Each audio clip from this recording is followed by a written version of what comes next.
KPU moderator debat Cawapres optimal, secara keseluruhan debat berjalan baik.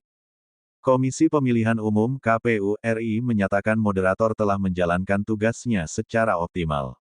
Soal pertanyaan dalam bentuk singkatan SGIE yang ramai dibicarakan pasca debat, KPU menyatakan seharusnya menjadi tugas liaison officer LO untuk memberitahu ke Capres-Cawapres. Dia ngatur alur, membacakan pertanyaan yang telah disusun panelis.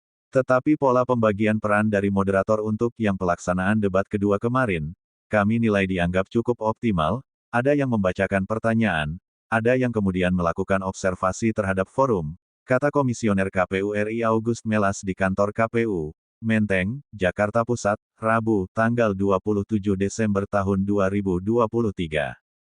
Terkait singkatan SGIE, Melas mengatakan seharusnya memang ada yang memberitahukan kepada paslon agar tidak mengajukan pertanyaan dalam bentuk singkatan. Namun, secara prinsip pemberitahuan soal tidak menggunakan singkatan seharusnya menjadi tugas LO paslon. Misalnya singkatan, secara prinsip tentu ini bagian dari tugas dari LO untuk melakukan briefing terhadap paslonnya masing-masing, sambung dia.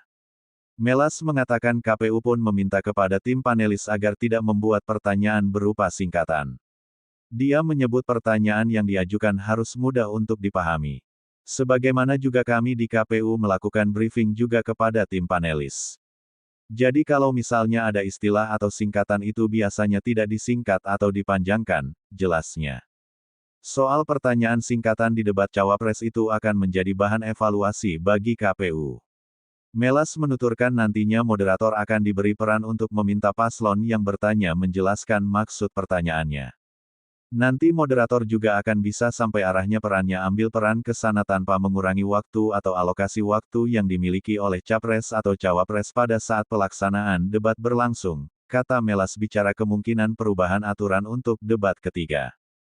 Melas menyatakan pelaksanaan debat pertama dan kedua sudah berjalan dengan baik. Dia pun berharap ke depan pelaksanaan debat ketiga akan semakin lebih baik lagi. Tapi secara keseluruhan semua berjalan dengan baik dan sebagai evaluasi antara pelaksanaan debat pertama dan kedua makin lama makin banyak pola yang sudah kita ketemu tuturnya.